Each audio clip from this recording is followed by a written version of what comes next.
In the reading corner today, I'm thrilled to be welcoming Patrice Lawrence. Now, many listeners will know Patrice from her what could be called gritty YA novels, Orangeboy, which won the Bookseller's YA Prize and was shortlisted for the Costa, and Eight Pieces of Silva, which won the Jhalek Prize in 2021.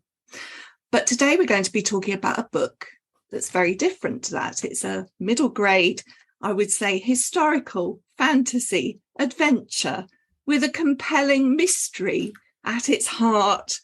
And indeed, it is a very rich story. It's called The Elemental Detectives. And I'm really thrilled to be welcoming you to talk about this book today, Patrice. Thank you. It covers lots of bases. And I suppose it would be nice to begin by asking you to describe that story in your words. The original words I used to sort of pitch it to my agent were Ben Aronovich's Rivers of London meets the film Inception, set in Georgian London with 12-year-olds. So perhaps to lead us into our conversation, maybe just read a little bit from the prologue for us. So this is the very, very beginning, and the chapter's called A Rock Dove Falls. The rock dove fell from the sky on Sunday. Its slumbering body lay beneath a hedge, hidden from the carriages clattering by on their way to church. As the sun rose towards midday, a cat slunk past. She had failed to catch a single mouse in Mr. Broadbridge's grain store. She was too weak and clumsy. But here was food served up and waiting for her.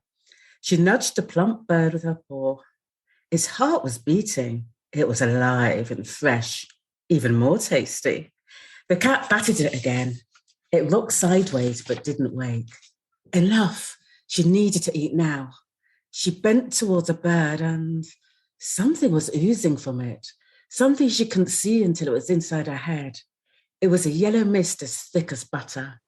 All her thoughts of hunger disappeared. Instead, she remembered her mother and her brothers and her sisters. She had not seen them for so long. She closed her eyes and she was there again, curled up into a ball, her whiskers twitching against the comforting warmth of her mother's stomach. Her sister nipped her neck. It wasn't to hurt her, but just to remind her that she was here too. In a moment, they would peel away from safety and play. A human yelled. A horse snorted. The metal rims of carriage wheels scraped against a stone close to her, too close. Her eyes snapped open. She was not a kitten. She was old and alone and hungry. She leaped away from the bird. She was searched for food elsewhere. The rock dove slept on. So did many more. A rock dove, I guess, is a pigeon. It is. And it was, when I was writing, it was trying to think about all those ingredients that make London, London. So I had to Google, were there pigeons in the 18th century? Oh, they're called rock doves. Sounded so much more romantic. Wow. Why did we get rid of that name? I guess we think of pigeons as not being, very attractive, but rock dove sounds, as you say, a lot more romantic. And in this prologue, you set up for us what is the real problem in this story, which is London is sick. London has this dreaming sickness that's taking over. Can I just ask, when you decided to write the prologue and start there with animals dreaming rather than the humans that come later?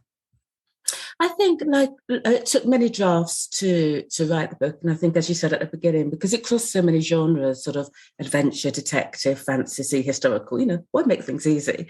It was trying to work out the place to start it and to write it in a way that was obviously logical and accessible for the readership, but also having a little bit of, I suppose, word fun with it as well.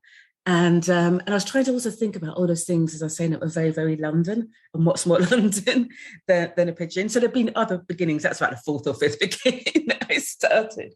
So I thought, set the scene with a pigeon and just have a little bit of intrigue there. And then after that, in the prologue, it goes on setting up the scenes of the four elementals, the chads, the water spirits, the fumis, the air spirits, the dragons, the fire spirits, and the magogs, the earth spirits. So that's there as well. So we kind of get the full scene of it. Yeah. I think maybe let's go to the elements first of all, because this is a London steeped in fantasy, but a kind of, an elemental and earthy fantasy. Tell us about those creatures and how they came to be part of this story. Were they there right from the beginning?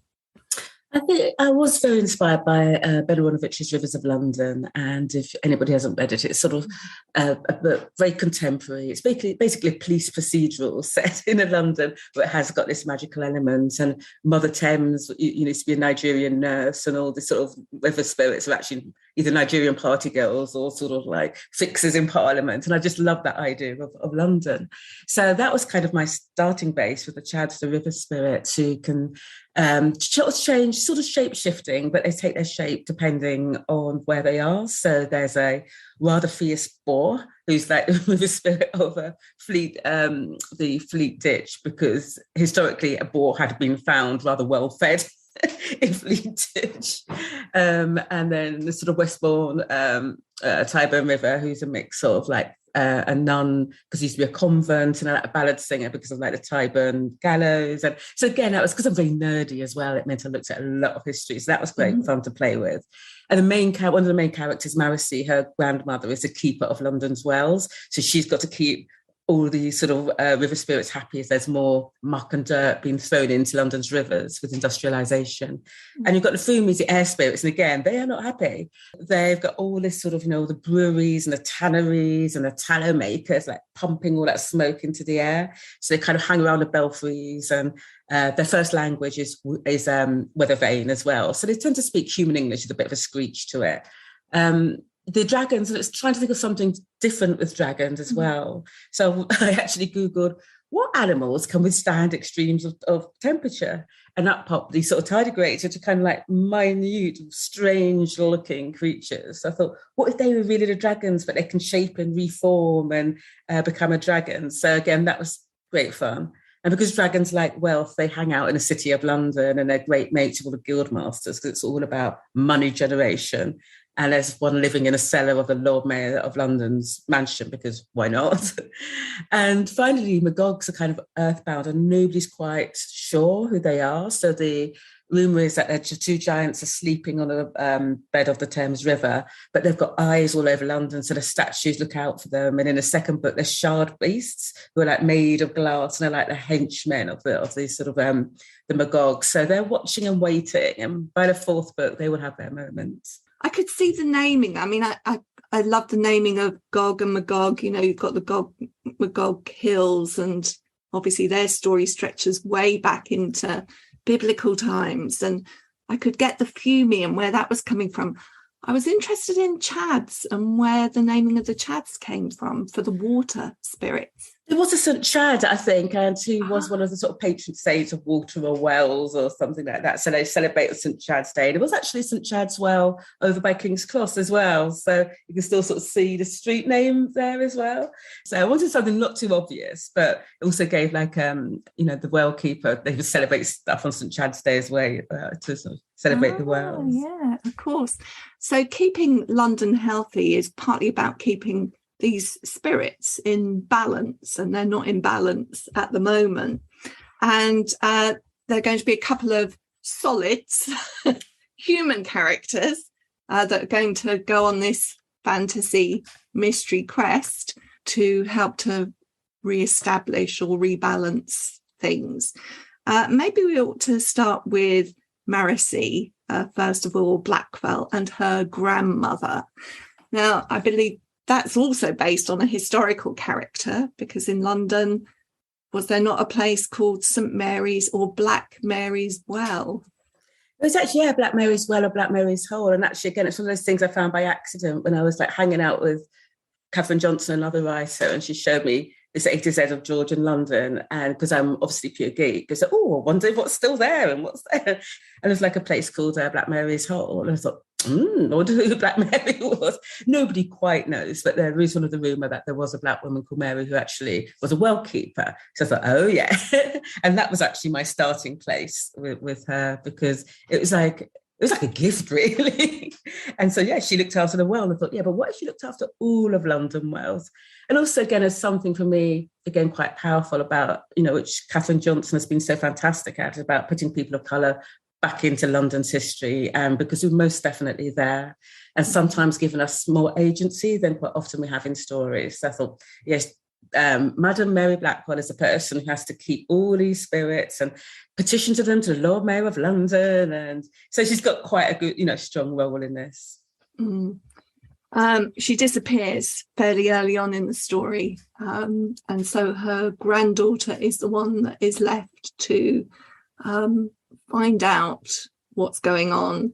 And there's a threat of freedom being taken away, and the dreaming that we heard about in your prologue ties in with that. And these two things are seen as antagonists of each other, if you like, the dreaming and the freedom. I'd love to know a little bit more about that. This is a little bit geeky, but I was thinking about the hierarchy of needs and about what we need to be human. And at the very basis of that, there is food, shelter, water, those very basic needs. So what happens if you can't get them, or what happens if you can get them somewhere else? And as you go up, there's your sort of social interactions and friendships and all of these. So I kind of use that to think, if we take those away, what happens, and what happens if we get them somewhere else? And so there was an idea about the London ether. It's the place where if you're poor, you have such vivid dreams that they feel like that they're real. So if you go to sleep hungry, you dream that you've got all this amazing food and you almost feel fulfilled, and then you can go back into London, be poor again, do what you have to do, and then you dream again. And the same if you're cold, you can have the most amazing clothes, you can be warm, and then you go back into sort of London and have to deal with what you did. But what happens if in those dreams, because obviously, in Georgia and London, mortality rate was so high anyway, that you see that person that died who you loved, but it's not like a dream, it feels so real. And that dream, you could be with them always.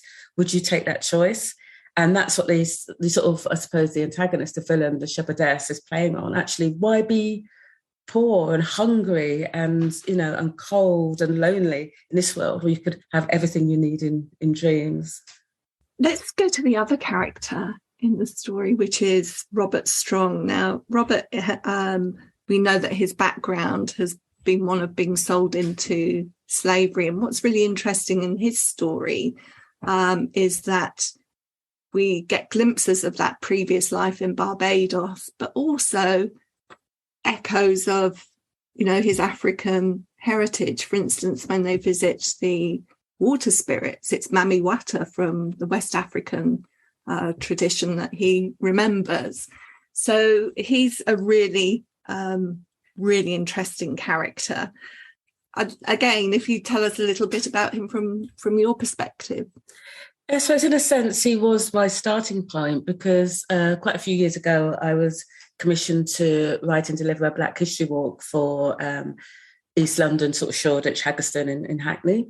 And there's a big church there, the rhyme, oranges and lemons, Isabel's when will I go, which are the bells of Shoreditch. So that big church in sort of Shoreditch, St Leonard's Church, was where an enslaved young man called Jonathan Strong was baptised. And he had been brought over from Barbados with some very brutal so-called owners who had abused him so much that he was left for dead in the street. He made his way to a clinic where Granville Sharp and his brother helped him, paid for his hospital bills in Barts, who was there for a month, and found him a job with an apothecary, where he was spotted by his old owner, who sold him on and kidnapped him. And he was about to be sent back to sort of the plantations, and he was found by the Sharps, who eventually got into the abolition movement. And I'd never known about him. So for years, I've been thinking about how can I put him in a story. And so I wanted to make him a detective, but actually it didn't quite work with his age. He was slightly too old. So that's why I made him Robert Strong, to have that voice of those, enslaved teenagers and children who have been pushed to the sides of, British history. So I kind of wanted to bring that into it, but try and do it in a way that, again, didn't make any Black children reading it, or white children reading it, saying that all Black people were in the UK were slaves. So to give him that humanity. So it was really, really important to me. Yeah. Because you've mentioned Catherine Johnson, and of course another writer who did a lot in this area was Steve Martin, S.I. Martin, whose books, Jupiter Williams, showed that Black people lived many different kinds of lives, and a lot of them have just been forgotten. So he also did a great job of bringing that to our attention. It did, and unfortunately, it just didn't. I mean, I only knew about what he'd written when I met him, actually, funny enough, at Catherine Johnson's launch of, I think it's a Lady Caribou, actually. And so it didn't, there was not enough distribution, there was not enough publicity and marketing by publishers. So I think, often seen these books as niche books. And I think these are the books I longed to have read when I was a child, to actually feel, I didn't write a Black character until I was in my 30s, because I'd so internalized, the idea that people that looked like me didn't belong in books and probably didn't write them, because every book I read as a child was somebody who's white and dead, and I was not likely to be either. So, but it's actually such a strong internalization that it took until my 30s and seeing Malorie Blackman's Pickup Boy and thinking, it's a UK Black family as well, not American. So, so I really wish, books by, S.I. Martin and others had just come through when I was much younger, and that the publishers had just promoted them and put so much power behind them, so they went further. Can I just ask you, just as an aside, really, do you feel that tide has turned? I don't know. I mean, publishers are businesses, so they will, publish what they think will sell. I don't think in terms of children's publishing, a demographic is necessarily reflective of the community that's reading it, because, if you look at the last two censuses, the sort of so-called ethnic minority population are very young. So you've got those, and all young people, regardless of their ethnicity, are very global these days. If you look at the following of K-pop or manga or anime or all sorts of things, even access to Netflix, they have much wider points of reference. I think they're much more open to all types of books. I think what's fantastic now is the independent publishers, whether it's Nights Off or Guppy, or, who do really interesting books. So, the bigger publishers, not sure, but the independent publishers, and also I think a lot of younger people, maybe older people, are finding their own ways to market, to create their own readerships or their audiences, to hold on to their own creativity. And I just think that's incredibly exciting. I do just want to mention, heads up to those publishers that you've mentioned. But I should mention that your book is published by Scholastic. And we're really pleased that they brought that to light, because it's a great story. Now, as you've been talking, I can't get away from the fact that you clearly love history and London history. And you took me everywhere in this book, northwest, south, all central London, but just about every place. I went to Hyde Park, I went to the Foundling Museum, I went to Tyburn. Yes, where was that sparked for you, that interest? My mother, my mother came from Trinidad. She's sort of brought up in the colonial Trinidad. So she did O-levels and she always loved history. And she was the only one, she was the second youngest of 12, but the only one who came to England to train to be a nurse. And so when I grew up, my mum's a massive reader, absolutely massive reader. So she loved reading historical novels. We loved watching them on TV together. And then when she learned to drive, and there's not a priest hole in Sussex, Hampshire, or Kent that we've not visited, because she loves Tudor history, went to every stately home, castle. So it came from there, and I think you just absorb it. I did history O-level, did quite well.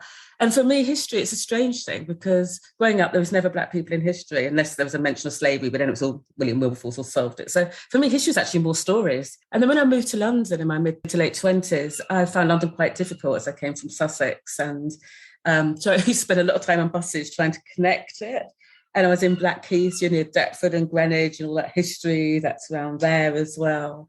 And I suppose during first lockdown, I had a grant from the Society of Authors towards this book. So I just bought this massive stack of quite often secondhand books all about Georgian London. Reread like Peter Ackroyd's sort of London, the biography. We listened to all the Rivers of London books on Audible, and just read and read. We ought to talk a bit about the story, and it's a very complex plot. That must have taken quite a while to pull all of those threads together.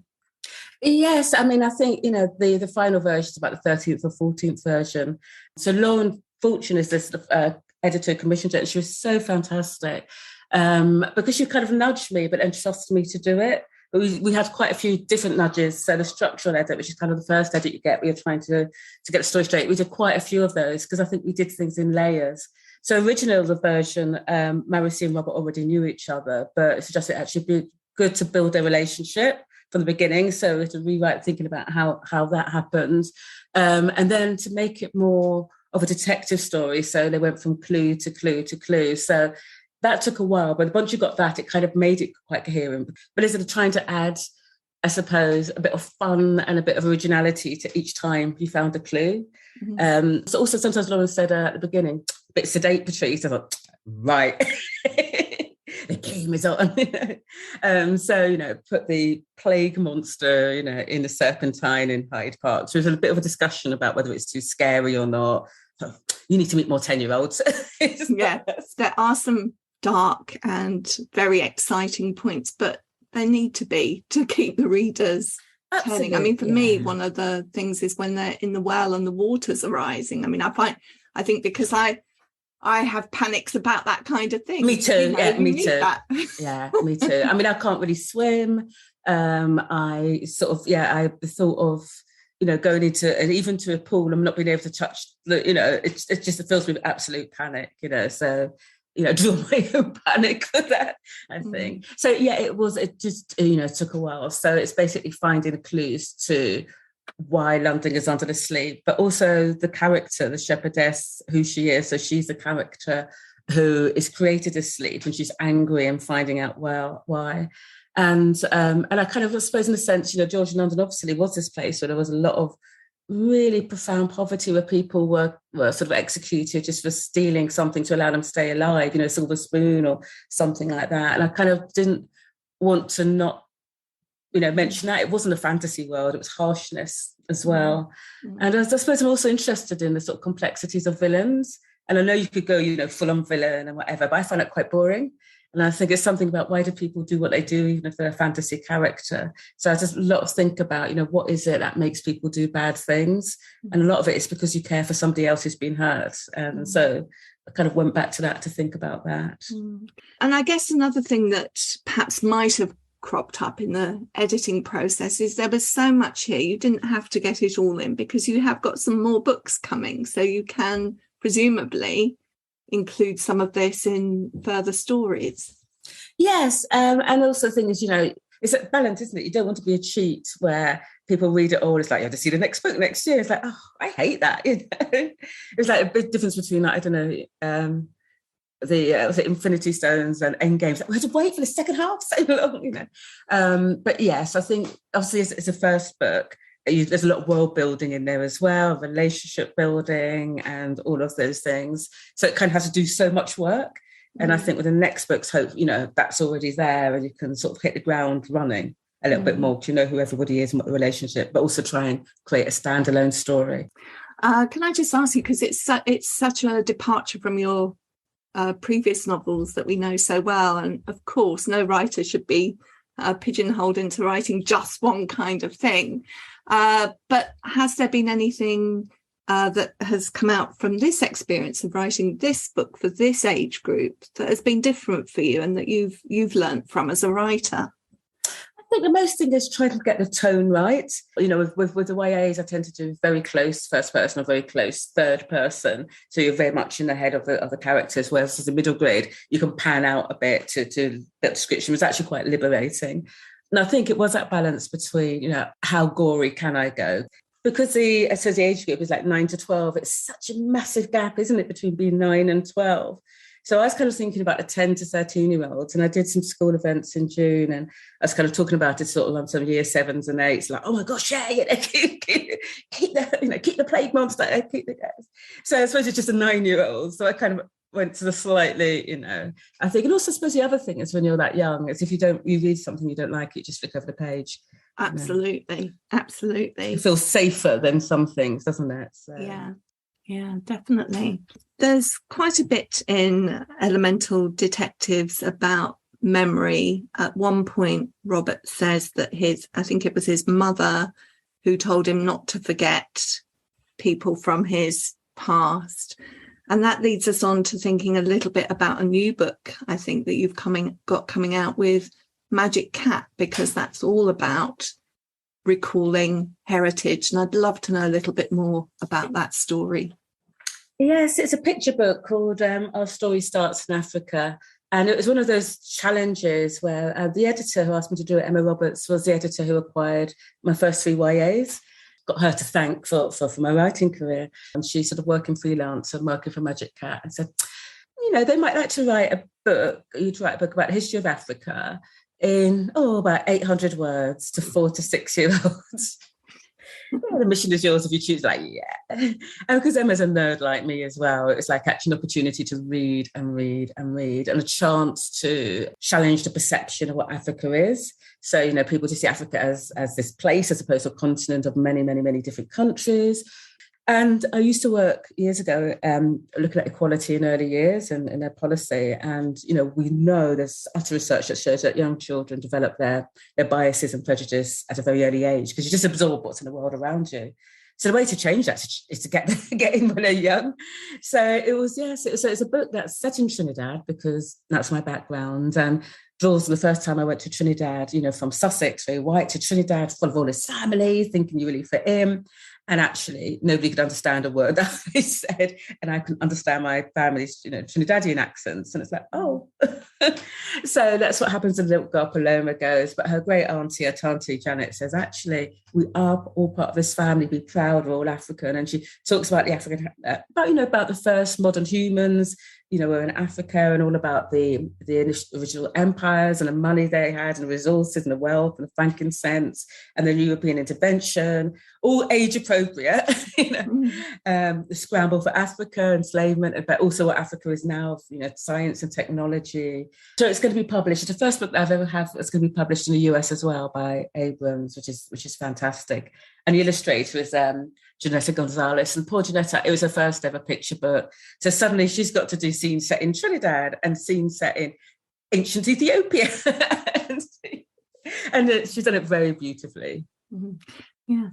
Well, it looks like we've got a lot to look forward to. So at least 3 more elemental detective books after the publication of the first one, and your new book, which is Our Story Starts in Africa.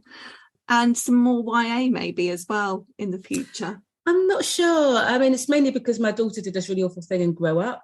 So I can't steal her stories anymore.